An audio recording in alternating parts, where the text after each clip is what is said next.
Hello your books, स्वागत है आप सभी का योर बुक्स चैनल में, जहां पर आप देख सकते हैं complete book summaries. Emotional intelligence book summary इन हिंदी। हेलो दोस्तों, ये है डैनियल गोलमैन की best selling book emotional intelligence की समरी। अगर आप सही जगह आपकी इंटेलिजेंस इस्तेमाल नहीं करते तो आपका IQ लेवल हाई होने का कोई फायदा नहीं है। अगर आपके इमोशंस ही आपके कंट्रोल में नहीं है तो फिर जीनियस होने के बावजूद आप लाइफ में फेल हो जाएंगे। ऐसे भी लोग हैं जिनका IQ बड़ा हाई था फिर भी वो सेम मिस्टेक रिपीट करते रहते थे। यूजुअली इसमें उनकी पर्सनल लाइफ इन्वॉल्व रहती है। विंसेंट वैन गॉफ एक फेमस एग्जाम्पल है कि कैसे एक जीनियस भी बड़े इमोशनल इंटेलिजेंस से अफेक्टेड हो सकता है। वैसे सब जानते हैं कि वो बड़ा ग्रेट पेंटर था, बड़ा टैलेंटेड, फिर भी लाइफ टाइम वो मेंटल इलनेस का शिकार रहा। इंटेलिजेंट होते हुए भी वो जिंदगी भर अपनी फीलिंग्स कंट्रोल करने के लिए स्ट्रगल करता रहा। इसीलिए तो डैनियल गोलमैन का मानना है कि EI यानी emotional intelligence can matter more than IQ। जबकि एवरेज IQ और गुड EI वाले लोग लाइफ में ज्यादा बेटर परफॉर्म कर पाते हैं, वही हाई IQ और लो EI वाले लोग ऑलमोस्ट फेल ही होते देखे गए हैं। इससे पहले कि आप अपने बैड लक का रोना रोइए, आपको एक बात बता दे, EI यानी इमोशनल इंटेलिजेंस इंप्रूव की जा सकती है। ये गोलमैन की बुक का एक मोस्ट इंपोर्टेंट गोल है। सबसे पहले EI के कॉन्सेप्ट को थोरोली डिस्क्राइब किया जाए और फिर आपको अपने इमोशनल इंटेलिजेंस को इंप्रूव करने में हेल्प की जाए। EI क्या है? What is AE?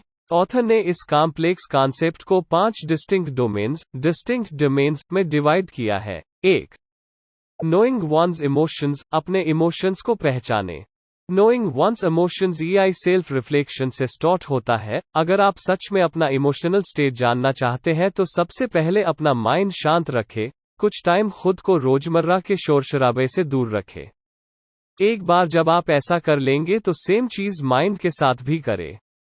जो भी फालतू की बातें हैं, जैसे कि अरे कल मैं स्टोर जाना भूल गया, अपने माइंड से हटा दे। इस तरह फिर आप अपनी इमोशनल लाइफ को बेटर तरीके से फील कर पाएंगे और समझ पाएंगे। 2. इमोशनल मैनेजमेंट कुछ इमोशंस को कंट्रोल करने के लिए 10 सेकंड रूल सबसे बेस्ट है, जैसे कि एंगर कंट्रोल करने के लिए।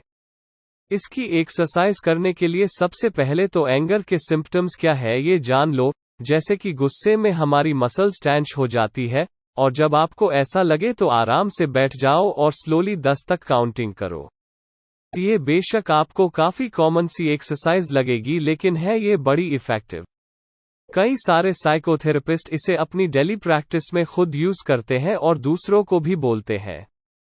3. मोटिवेट योरसेल्फ फ्लोर बुक में साइकोलॉजी ऑफ ऑप्टिमल एक्सपीरियंस में गोल सेटिंग के बारे में काफी कुछ बताया गया है। आपकी मोटिवेशन क्या है, ये काफी हद तक आपके गोल्स पर भी डिपेंड करता है जो आप चूज करते हैं। क्योंकि जो गोल्स आप चूज करते हैं अटेनेबल, क्लियर और रियलिस्टिक होने चाहिए। और फाइनली, जब भी आप कुछ अच्छा करे तो खुद को रिवार्ड जरूर दे, और उसके उल्टे कुछ स्टूपिड करने पर खुद को पनिशमेंट भी दे। 4. एम्पैथी इमोशनल इंटेलिजेंस के डोमेन्स में शायद एम्पैथी मोस्ट इंपोर्टेंट है। बाकी डोमेन्स में भी कुछ एक्सटेंट तक एम्पैथी इंक्लूड है। जैसे कि अगर आप खुद के साथ ही एम्पैथी नहीं रखते तो खुद के इमोशंस कैसे समझ पाएंगे? हाँ, आपने सही सुना, आप खुद से एम्पैथी रख सकते हैं। खासकर जो लोग काफी लो सेल्फ रिस्पेक्ट फील करते हैं उनके लिए तो ये बहुत ज्यादा इफेक्टिव होती है। माइंडेडनेस साइकोथेरेपी में तो ये एक मोस्ट इंपोर्टेंट कॉन्सेप्ट है। 5. Pay attention to your relationships ये आपका फाइनल और मोस्ट इंपोर्टेंट टेस्ट होगा। जो कुछ आपने अब तक सीखा है उसे अपनी पर्सनल लाइफ के डोमेन में इम्प्लीमेंट करना होगा। एक बार फिर से बता दे कि मोस्ट इंपोर्टेंट चीज है एम्पैथी। बहुत बार ऐसा होता है कि हम इतने हाईली डिफेंसिव पोजीशन में आ जाते हैं कि हम अपने दोस्तों और डियर वंस को अपनी पर्सनल लाइफ से दूर कर देते हैं। और ये तब होता है जब एम्पैथी नहीं होती। ऐसे में हम कुछ भी सोचने समझने से इनकार करने लगते हैं। लेकिन हमें ये बात समझनी होगी कि हमारे आसपास वाले लोग कभी कोई चुभने वाली बात भी बोल सकते हैं, लेकिन उसका ये मतलब बिल्कुल नहीं कि वो सच में ऐसा सोचते हैं। लेकिन अगर वो हमारे बारे में कुछ बुरा सोचते भी है तो क्या फर्क पड़ता है? हमारी लाइफ में ऐसे कई मौके आते हैं जब हम अपनों से ही दुश्मनी निभाने लगते हैं, क्योंकि हमारे अंदर एम्पैथी की कमी होती है। और यही वो सिचुएशन है जहां एम्पैथी काम आती है। तब आप खुद से बोल सकते हैं, वेट, मैं बड़े दिनों से अपनी गर्लफ्रेंड को इग्नोर कर रहा हूं, उसे तो बड़ा बुरा लग रहा होगा, चलो मैं उसे कॉल ही कर लेता हूं। Pay attention to your temperament, pay attention to your temperament, healthy emotional intelligence achieve करना इतना ईजी नहीं होगा। आपके रास्ते में काफी सारी मुश्किलें आ सकती है। जैसे एग्जाम्पल के लिए आपके जीन्स, जो आपका टेम्परामेंटल टाइप डिटरमाइन करते हैं और जो आपके बिल्कुल भी कंट्रोल में नहीं है। शॉर्ट में बोले तो आप अपने सराउंडिंग वर्ल्ड में इसी तरीके से रिएक्ट करते हैं। कुछ लोग अपने में ही रहते हैं, कुछ एक्सट्रीमली एक्टिव होते हैं तो कुछ लोग सेंसिटिव। ओल्ड ग्रीक लोगों ने भी ये चीज नोटिस की थी, इसीलिए तो उन्होंने लोगों को 4 डिस्टिंक्ट टेम्परामेंटल टाइप्स में 4 डिस्टिंक्ट टेम्परामेंटल टाइप्स डिवाइड किया था, जो आज के टाइम में भी काफी रेलेवेंट है। और ये टाइप्स है, 1. कोलरिक। इस टाइप के लोग एक्सट्रीमली एक्टिव होते हैं और इमोशनल भी काफी होते हैं। ये जल्दी कूल डाउन नहीं हो पाते और इसीलिए कई बारे काफी फ्रस्ट्रेटेड भी हो जाते हैं।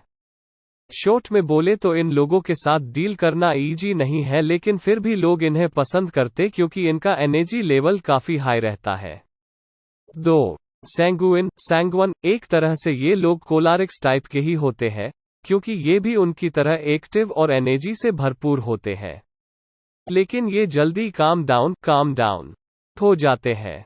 इनके इमोशंस भी उतने ही इंटेंस होते हैं जितने कि कोलारिक्स टाइप के लोगों के, लेकिन ये कूल डाउन भी उतनी ही जल्दी होते हैं। 3. मेलेंकोलिक। इस टाइप के लोग थोड़े ग्लूमी और उदास नेचर के होते हैं। और ये एक्टिव भी नहीं होते बल्कि एकदम पैसिव होते हैं, लेकिन उनके अंदर इमोशंस को फील करने की स्ट्रॉन्ग पावर होती है। ये लोग दुख, उदासी और नेगेटिव इमोशंस को पहले ही फील करने लग जाते हैं, इसलिए इन्हें मेलेंकोलिक बोला जाता है। 4. फ्लेगमैटिक। ये लोग वो होते हैं जिन्हें हम बोल सकते हैं चिल, इन्हें कोई भी बात अपसेट या टेंश नहीं कर सकती। यहाँ तक कि मोस्ट स्ट्रेसफुल टाइम में भी ये कूल रहते हैं। और ये काफी पैसिव और इनएक्टिव होते हैं, इसीलिए स्ट्रोंग इमोशन फील नहीं कर पाते हैं। इन बेसिक टाइप के टेम्परामेंट को एक्सप्लेन करने के लिए हम इतनी डिटेल में क्यों गए? क्योंकि कुछ टेम्परामेंट्स, खासकर क्लोरिक और मेलेंकोली के टाइप्स को अपने इमोशंस और इंटरपर्सनल रिलेशनशिप्स में काफी प्रॉब्लम आती है। ज्यादा स्पेसिफिकली बोले तो ऐसे लोग काफी सेंसिटिव होते हैं और इमोशनल भी। अगर आप एक कोलारिक टाइप है तो आपको छोटी छोटी बातों पर गुस्सा आ जाता होगा, भले ही बाद में आपको रिग्रेट हो, लेकिन आप इतनी जल्दी सॉरी भी नहीं बोलेंगे। लेकिन आपको फर्स्ट स्टेप लेना होगा। ऐसे में हमने जो एक एक्सरसाइज पहले मेंशन की थी, 10 सेकंड रूल वाली, आपके बड़े काम आ सकती है। ये आपको फ्रस्ट्रेशन और एंगर कंट्रोल में हेल्प करेगी ताकि आप अपने साथ साथ दूसरों को भी हर्ट ना करें। वही दूसरी तरफ मेलेंकोलिक हार्श मैनर में एक्ट नहीं करते हैं। इसके एकदम उल्टा ये सारी फ्रस्ट्रेशन अपने अंदर ही रखते हैं और कभी कभी तो खुद पर ही निकाल लेते हैं। हालांकि ये एक्सट्रीमली डिस्ट्रक्टिव बात हो सकती है। अगर इस चीज से बचना है तो मेलेंकोलिक लोगों को अपने इमोशंस एक्सप्रेस करने की आदत डालनी होगी। मेलेंकोलिक लोग अक्सर अकेले सबसे अलग थलग दिखते हैं, हालांकि उनके अंदर इमोशंस भरे पड़े होते हैं, लेकिन वो शो नहीं करते। और शायद इसीलिए फ्रेंड्स और फैमिली के लोग उन्हें इमोशनली कोल्ड समझते हैं। इस चीज को अवॉइड करने के लिए उन्हें अपने इमोशंस एक्सप्रेस करने ही होंगे। कंक्लूजन, हम इस समरी को एक कोट से फिनिश करेंगे। वेल इमोशनल स्किल्स वाले लोग अपनी लाइफ में ज्यादा कंटेंट और इफेक्टिव होते हैं। उनका अपने माइंड हैबिट्स में पूरा कंट्रोल होता है, जो उनकी प्रोडक्टिविटी को और भी एनहांस करती है। जो लोग अपनी इमोशनल लाइफ कंट्रोल नहीं कर पाते, उन्हें जिंदगी भर खुद से लड़ना पड़ता है, जो उनकी काम करने की एबिलिटी और क्लियर थॉट्स को सबोटेज कर देती है। तो दोस्तों, आपको आज का हमारा यह इमोशनल इंटेलिजेंस बुक समरी इन हिंदी कैसा लगा, नीचे कमेंट करके जरूर बताएं और इस इमोशनल इंटेलिजेंस बुक समरी इन हिंदी को अपने दोस्तों के साथ शेयर जरूर करें। आपका बहुमूल्य समय देने के लिए दिल से धन्यवाद।